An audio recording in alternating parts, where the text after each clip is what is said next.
الحمدللہ رب العالمین والعاقبۃ للمتقین والصلاۃ والسلام علی سید الانبیاء والمرسلین اما بعد فاعوذ باللہ من الشیطان الرجیم بسم اللہ الرحمن الرحیم ان اللہ وملائکتہ یصلون علی النبی یا ایھا الذین آمنوا صلوا علیہ وسلموا تسلیما اللہم صلی علی محمد وعلی آل محمد کما صلیت علی ابراہیم وعلی آل ابراہیم انک حمید مجید اللہم بارک علی محمد وعلی آل محمد کما بارکت علی ابراہیم وعلی آل ابراہیم انک حمید مجید الصلاۃ والسلام علیک یا رسول اللہ، الصلاۃ والسلام علیک یا حبیب اللہ، الصلاۃ والسلام علیک یا رحمۃ للعالمین وعلی آلک واصحابک یا خاتم النبیین۔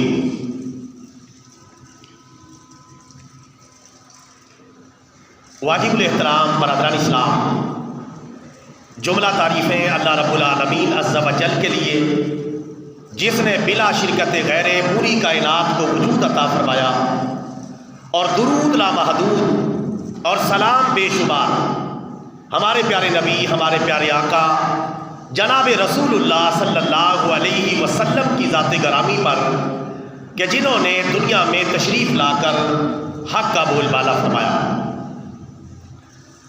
واجب الاحترام برادران اسلام، پیارے نبی صلی اللہ علیہ وسلم کے بے شمار اور لاتعداد معجزات ہیں۔ ان تمام معجزات میں سب سے بڑے دو معجزے ہیں۔ معجزات مصطفیٰ صلی اللہ علیہ وسلم میں سب سے بڑا معجزہ قرآن پاک ہے۔ یہ آپ صلی اللہ علیہ وسلم کے معجزات میں سر فہرست ہے اور سب سے بڑا معجزہ ہے۔ دوسرے نمبر پر سب سے بڑا معجزہ معراج مصطفیٰ صلی اللہ علیہ وسلم ہے۔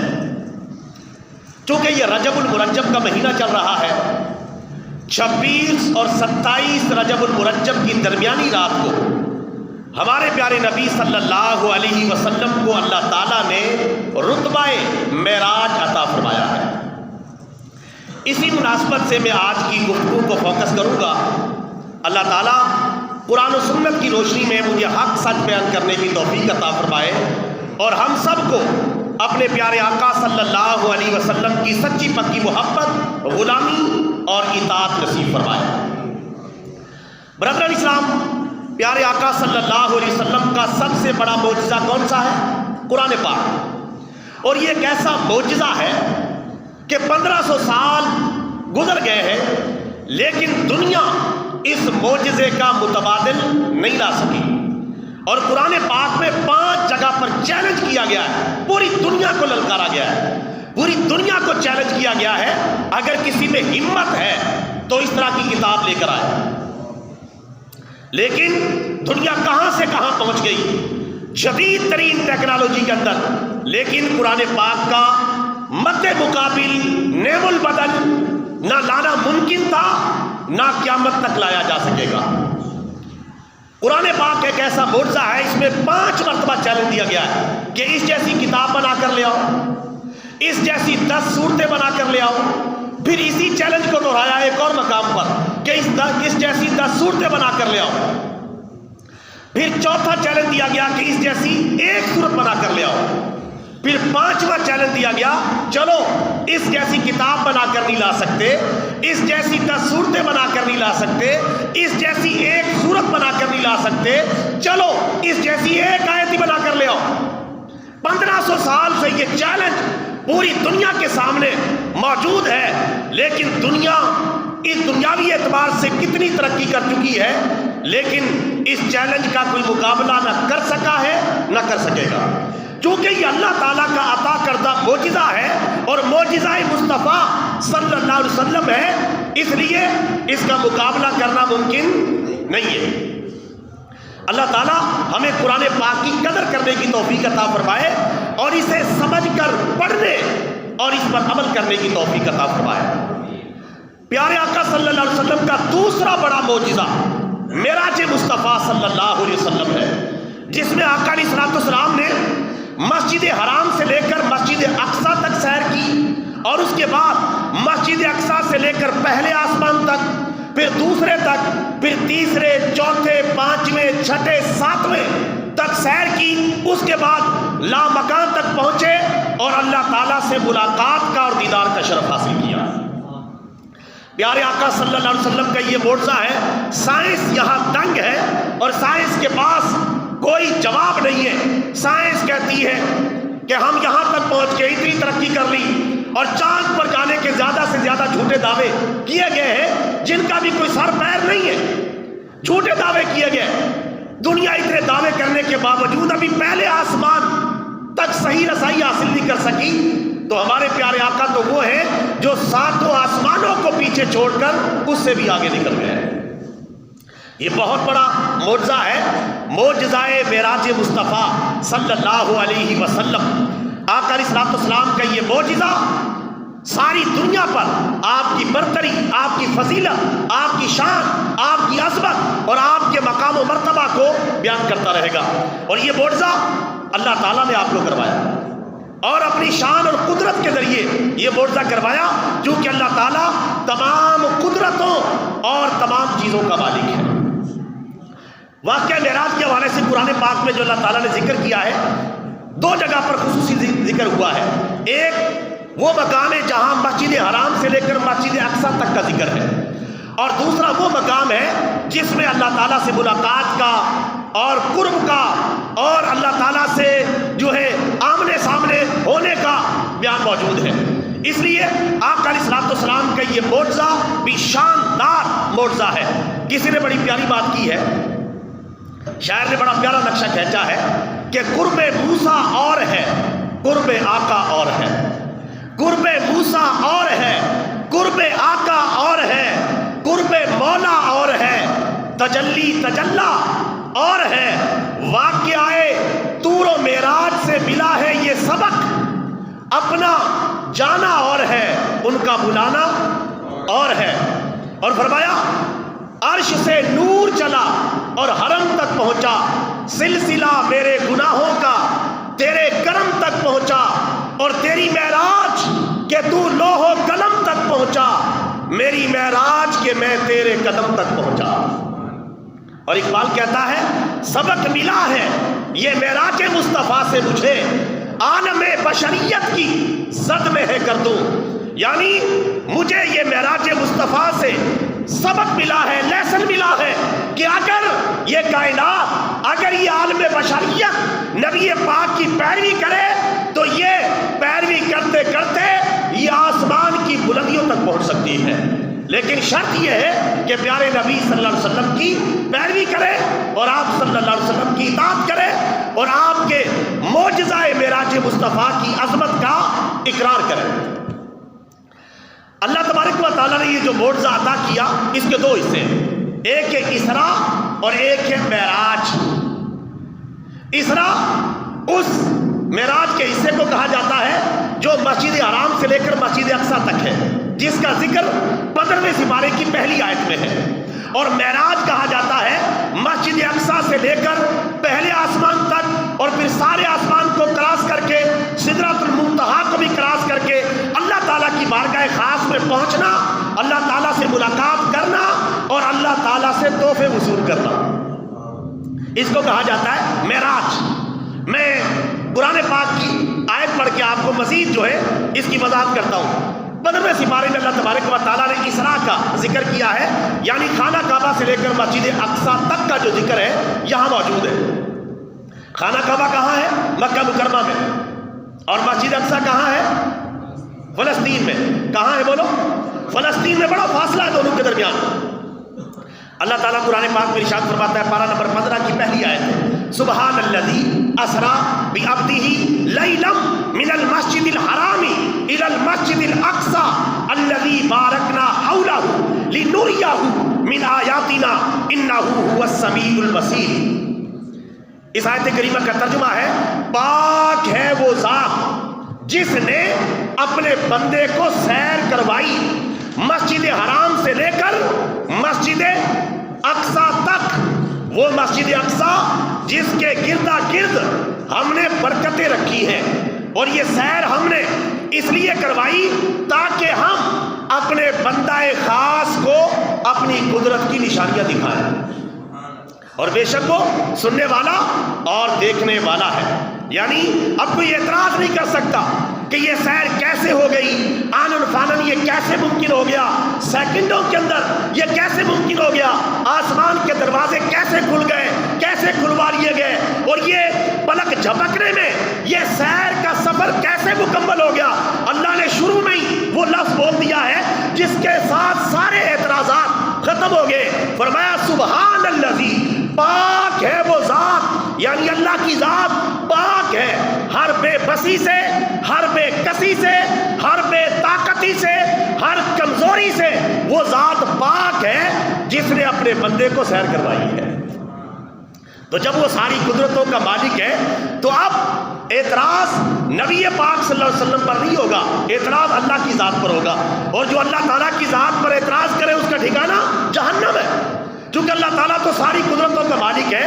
ان اللہ علی کل شیء قدیر، وہ تو جو چاہے کر سکتا ہے، اس کے پاس طاقت ہے، وہ ساری کائنات کو پاورفل ہو کر بلا شرکت غیر چلا رہا ہے، سارا نظام اس کے ہاتھ میں، فعال لما یرید کا قلمدان اس کے پاس ہے، وہ جو چاہے کر سکتا ہے، وہ ہر ایک سے پوچھ سکتا ہے، اس سے نہیں پوچھا جا سکتا، ہر ایک سے سوال ہو سکتا ہے، اس سے سوال نہیں ہو سکتا، وہ شہنشاہ مطلق ہے، وہ قادر مطلق ہے، وہ ساری قدرتوں، طاقتوں، شانوں اور شوکتوں کا مالک ہے۔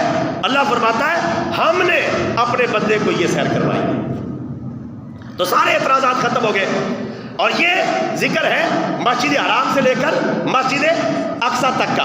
مسجد اقصی میں پیارے نبی صلی اللہ علیہ وسلم نے احادیث مبارکہ کے مطابق سارے نبیوں کی امامت کروائی۔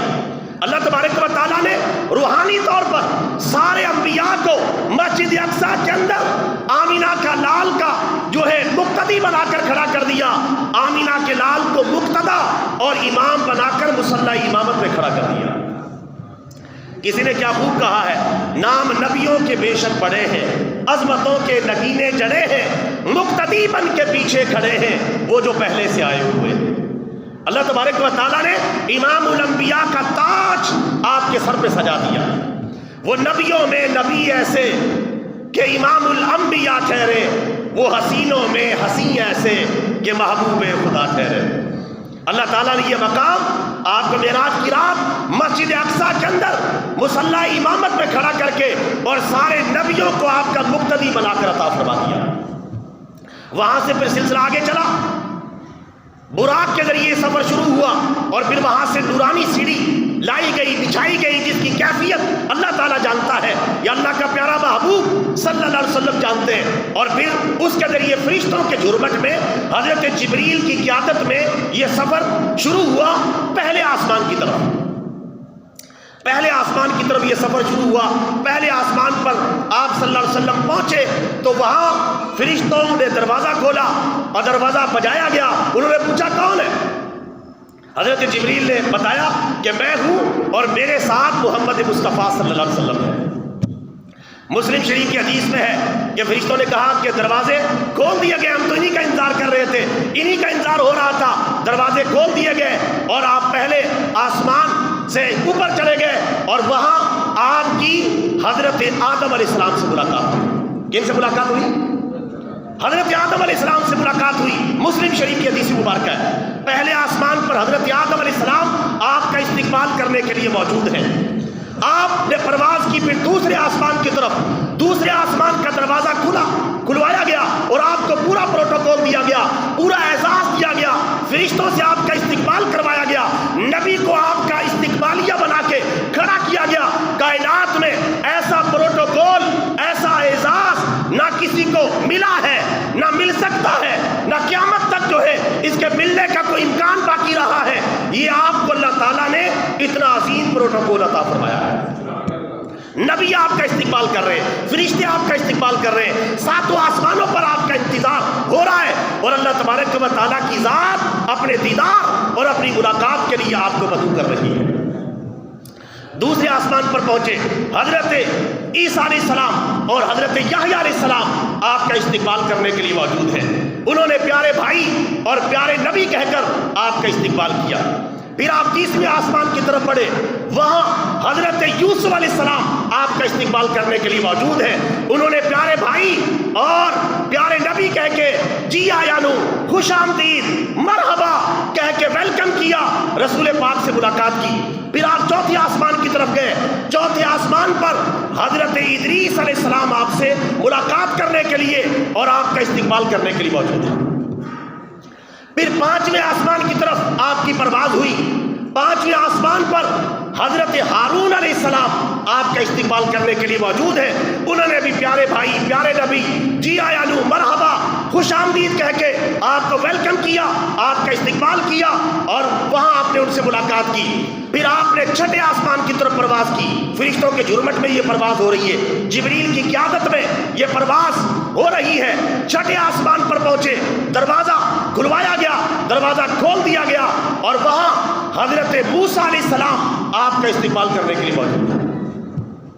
حضرت موسیٰ علیہ السلام نے پیارے نبی پیارے بھائی کہہ کے آپ کا استقبال کیا، حضرت موسیٰ علیہ السلام سے ملاقات کی۔ اس کے بعد آپ نے ساتویں آسمان کی طرف پرواز کی، ساتویں آسمان پر جد الانبیاء حضرت ابراہیم علیہ السلام آپ کا استقبال کرنے کے لیے موجود ہے۔ حضرت ابراہیم علیہ السلام نے پیارے بیٹے پیارے نبی کہہ کے آپ کا استقبال کیا اور آپ سے ملاقات کی، اور آقا علیہ السلام ملاقات کرنے کے بعد وہاں سے آگے بڑھ گئے، مختلف مقامات کو پیچھے چھوڑتے ہوئے جنت و دوزخ کے مشاہدات کرتے ہوئے آگے بڑھتے چلے گئے اور پھر سدرۃ المنتہا پر پہنچے، سدرۃ المنتہا کو بھی پیچھے چھوڑ گئے، مقام رفرف آیا، مقام رفرف کو بھی پیچھے چھوڑ گئے اور پھر وہاں پہنچے جہاں کائنات میں کوئی مقرب فرشتہ، کوئی مقرب نبی اور مرسل اور پیغمبر نہیں پہنچ سکا۔ اللہ تعالیٰ کی بارگاہ خاص میں پہنچ کر اللہ تعالیٰ سے ملاقات فرمائی اور اس کا نقشہ پورا کا پورا کھینچا گیا ہے۔ پارہ نمبر 27 میں سورہ نجم کے شروع میں اللہ تبارک و تعالیٰ نے پورا نقشہ اس ملاقات کا کھینچا ہے۔ ان آیات میں قرآن پاک میں خود نکال کر ان آیات کو پڑھے، انشاءاللہ ایمان تازہ ہوگا۔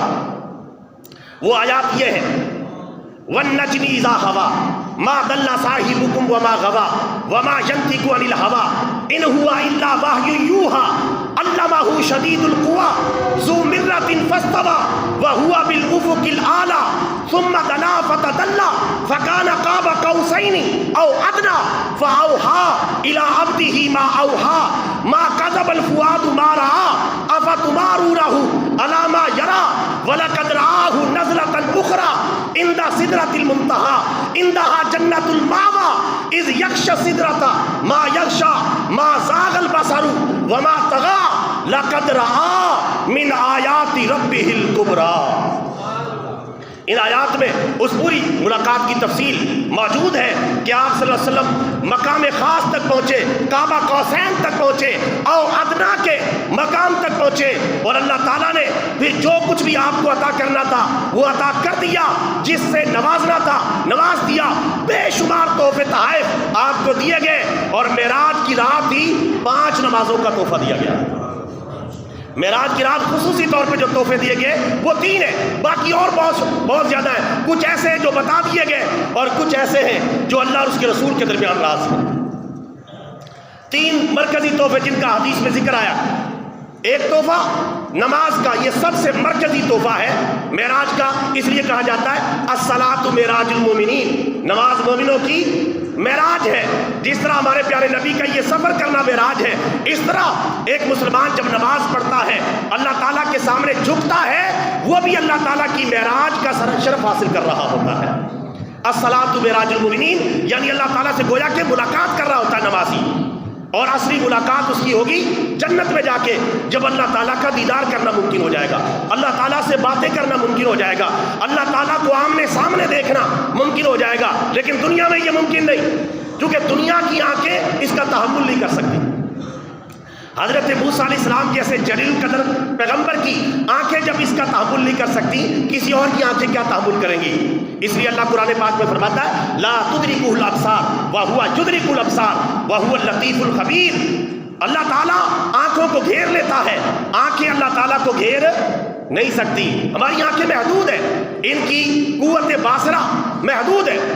یہ تحفہ دیا گیا، پہلے 50 نمازوں کا تحفہ، پھر کم کر کے 5 کر دی گئی، لیکن فرمایا گیا اے حبیب ہم نے آپ کے لیے، آپ کی امت کی آسانی کے لیے نمازیں 5 کر دی ہیں، لیکن ثواب ہم ان 50 نمازوں کا ہی عطا فرمائیں گے۔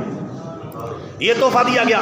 دوسرا تحفہ تھا سورۃ البقرہ کی آخری آیات کا تحفہ دیا گیا، اور تیسرا تحفہ یہ دیا گیا اے پیارے حبیب اگر آپ کی امت گناہ کا ارادہ کرے گی گناہ نہیں لکھا جائے گا، گناہ کا ارادہ کرے گی گناہ نہیں لکھا جائے گا، گناہ کر لے گی ایک گناہ لکھا جائے گا۔ دوسری طرف اگر آپ کی امت نیکی کا ارادہ کرے گی نیکی لکھ لی جائے گی، نیکی کا ارادہ کرنے پر نیکی لکھ لی جائے گی، نیکی کر لے گی تو 10 گناہ سے لے کر 700 گناہ تک اپنے اپنے اخلاص کے مطابق ان کی نیکی درج کر دی جائے گی، یعنی ارادہ کرنے پر نیکی لکھ دی جائے گی۔ بندہ عشاء کی نماز پڑھ کے ارادہ کیا کہ تہجد پڑھوں گا، پروگرام پورا تھا لیکن نہیں اٹھ سکا، تہجد اس کے کھاتے میں لکھی گئی۔ تو یہ معراج کی رات کا تحفہ ہے، اللہ تبارک و تعالیٰ سے ملاقات کر کے آپ پھر تشریف لائے، یہ عظیم الشان آقا علیہ الصلوۃ والسلام کا معجزہ ہے۔ اس سفر کے دوران آپ نے جنت کا بھی مشاہدہ کیا، دوزخ کا بھی مشاہدہ کیا، اور دوزخ کے اندر بہت سارے لوگوں کو جو عذاب ہو رہا تھا ان کا بھی مشاہدہ کیا۔ مختلف حدیث مبارکہ میں مختلف انداز میں ان کا ذکر آیا ہے۔ مثال کے طور پہ آپ نے دیکھا ایک جگہ غیبت کرنے والوں کو عذاب ہو رہا ہے اور ان کی صورتحال بہت بری ہے، ایک جگہ آپ نے دیکھا کہ زنا کرنے والوں کو بدترین عذاب ہو رہا ہے اور ان کی صورتحال بھی انتہائی خراب ہے، ایک مقام پر آپ نے دیکھا کہ یتیموں کا مال کھانے والوں کو بدترین عذاب ہو رہا ہے اور ان کی صورتحال بھی دگرگوں ہے۔ اسی طرح آپ نے ایک اور منظر دیکھا کہ سود کھانے والوں کو بدترین قسم کا عذاب ہو رہا ہے اور ان کی صورتحال بھی انتہائی کشیدہ اور خراب ہے۔ اسی طرح آپ نے ایک منظر دیکھا ان عورتوں کو عذاب ہو رہا ہے جو اپنے شوہر کے ساتھ خیانت کرتی ہیں، بددیانتی کرتی ہیں، اپنی عزت ناموس کی اور شوہر کے مال کی حفاظت نہیں کرتی، اس میں بددیانتی کرتی ہے، ان کو عذاب ہو رہا ہے۔ اور ایک مقام پہ آپ نے یہ بھی دیکھا کہ ایسے بے عمل خطیبوں، واعظوں، مقرروں کو عذاب ہو رہا ہے جو اپنی زبان سے کچھ کہتے ہیں اور عمل کسی اور بات پہ کرتے ہیں، یعنی جو بات کہتے ہیں اس پر عمل نہیں کر رہے۔ ایسے واعظوں کو، خطیبوں کو، مقرروں کو عذاب ہو رہا ہے۔ 2 نمبر یہ لوگ جنہوں نے پیشہ بنایا ہوا ہے، دین فروشی کر رہے ہیں، حق بات کو بیان نہیں کرتے، لوگوں کی خواہشات کے مطابق دین کو ڈھال ڈھال کر بیان کرتے ہیں، ایسے بے عمل واعظ، خطیب، مقررین ان کو عذاب ہو رہا ہے اور ان کی زبانیں آگ کی کینچیوں سے کاٹی جا رہی ہیں۔ لا حول ولا قوت الا باللہ، اللہ تعالیٰ ہم سب کی حفاظت فرمائے۔ ان کو عذاب ہو رہا ہے، بے عمل واعظین کو خبردار ہو جانا چاہیے، اور بے عمل نعت خوانوں کو خبردار ہو جانا چاہیے کہ نماز کی پابندی نہیں کرتے، اسلامی شریعت پر نہیں چلتے، اللہ اور اس کے رسول کے احکامات کی پابندی نہیں کرتے، جلسے بھگتائے، محفل اٹینڈ کی اور پیسہ بنایا، مال بنایا اور نکلتے بنے۔ اور یہ ہماری قوم کا بھی یہی حال ہے، ایسے لوگوں کو زیادہ مدعو کیا جاتا ہے یہ جن کا پروپیگنڈا زیادہ ہے، حالانکہ وہ جاہل ہیں، نماز نہیں پڑھتے، شریعت کی پابندی نہیں کرتے، قوم ان کے لیے لاکھوں روپے دے رہی ہے اور جو علماء کام کر رہے ہیں ان کو سپورٹ نہیں کر رہی، جس کی وجہ سے ظاہر ہے دکھاوا بڑھ گیا ہے، نمود و نمائش بڑھ گئی ہے، شہرت بڑھ گئی ہے، بے دینی اور بے عملی کا سیلاب آیا ہوا ہے۔ چونکہ ہم ان جید علماء کو بلاتے ہی نہیں کہ جو آپ کو حق بیان کریں، سچ بیان کریں، اللہ کا قرآن بیان کریں، پیارے نبی کا فرمان بیان کریں۔ جب آپ ان کو بلائیں گے تو حق سچ کی آواز سنیں گے تو انشاءاللہ پھر دیکھیں منظر کس طرح بدلتا ہے، ماحول کس طرح تبدیل ہوتا ہے۔ ہم نے خود ایسے 2 نمبر لوگوں کو، پیشہ ور لوگوں کو جو قصے کہانیاں سناتے ہیں، عوام کو پتہ نہیں چلتا، ہمیں پتہ چلتا ہے، ہمیں پتہ ہے، ہمارے لیے محفلوں میں بیٹھنا چند منٹ مشکل ہو جاتا ہے، ہمیں پتہ ہے یہ بندہ غلط بیانی کر رہا ہے، یہ غلط چیز بیان کر رہا ہے، اس کا کوئی حوالہ موجود نہیں، مستند بات نہیں ہے، لیکن میرے بھائیوں اپنے رویوں کو بدلیں۔ معراج کی رات آقا علیہ الصلوۃ والسلام نے ایسے خطیبوں، واعظوں اور ایسے بے عمل جو ہے پیر ہیں یا بے عمل واعظین ہیں ان کو عذاب دیکھا ہے کہ جو باتیں تو بڑی بڑی کرتے ہیں، دعوے بڑے بڑے کرتے ہیں، نہ اللہ کے قرآن پر عمل کرتے ہیں، نہ پیارے نبی کے فرمان پر عمل کرتے ہیں، دکانداریاں بنائی ہوئی ہیں اور دین کو ایک پیشہ بنایا ہوا ہے اور دین کو ایک کھیل تماشا بنایا ہوا ہے۔ اور ہماری بھی یہی حال ہے، جو ہم سے لاکھوں روپے بٹور رہا ہو اسے ہم اپنی محفلوں میں بلاتے ہیں، پہلے جن کے اوپر لاکھوں روپے خرچ کرتے ہیں، اور جو علماء فی سبیل اللہ دستیاب ہے تھوڑا بہت بھی تعاون کرتے ہیں اس پر بھی راضی ہو جاتے ہیں اور حق بیان کرتے ہیں، ان کی طرف ہماری توجہ نہیں ہوتی۔ ہمیں اس حوالے سے اپنے معاملات پر نظر ثانی کرنی چاہیے۔ آقا علیہ السلام نے معراج کی رات یہ انتہائی کریہ منظر بھی دیکھا ہے کہ ایسے واعظین کو عذاب ہو رہا ہے اور ان کی زبانیں جو ہے آگ کی کینچیوں سے کاٹی جا رہی ہیں کہ تم کہتے کچھ تھے، کرتے کچھ تھے، بتاتے کچھ تھے اور عمل کسی اور پہ بات پہ کرتے تھے۔ لہٰذا میرے بھائیوں، ہم سب کو آقا علیہ السلام کے اس معجزہ معراج مصطفیٰ صلی اللہ علیہ وسلم کی عظمت کو بھی پہچاننا چاہیے، اور جو آپ نے جہنم کے مناظر دیکھیں ان کے حوالے سے بھی ہمیں عبرت حاصل کرنی چاہیے اور دعا کریں اللہ تبارک و تعالیٰ۔ چونکہ رجب ختم ہونے والا ہے، آگے شعبان، شب رات کا مہینہ، شب برات کا مہینہ شروع ہونے والا ہے، اس کے بعد رمضان ہے۔ اللہ تعالیٰ ہم سب کو رمضان تک پہنچنا نصیب فرمائے۔ یہ دعا کریں، پیارے نبی نے اس موقع پر ایک دعا سکھائی ہے، وہ دعا سارے بھائی یاد کر لیں، پڑھا کریں۔ اللہ ہمیں دوبارہ رمضان عطا کر دے، بخشش کا ایک اور موقع ہمیں عنایت کر دے۔ پیارے نبی رجب کے مہینے میں مسلسل رمضان تک یہ دعا مانگتے تھے، اللہم بارک لنا فی رجب و شعبان و بلغنا رمضان۔ اس کا ترجمہ ہے، اے اللہ ہمارے لیے رجب میں اور شعبان میں برکت عطا فرما اور ہم سب کو رمضان تک پہنچنا نصیب فرما۔ آمین ثم آمین۔ یہ میرے بھائیو دعا مانگے، عربی میں آتی ہے تو عربی میں مانگ لیں ورنہ اردو میں مانگیں، اور تو یہ رمضان زندگی میں ایک دفعہ پھر مل جانا، بخشش کا ایک گولڈن چانس اور مل جانا ہے۔ اللہ تعالی ہم سب کو رمضان مبارک عطا فرمائے۔ وآخر دعوایا ان الحمد للہ رب العالمین۔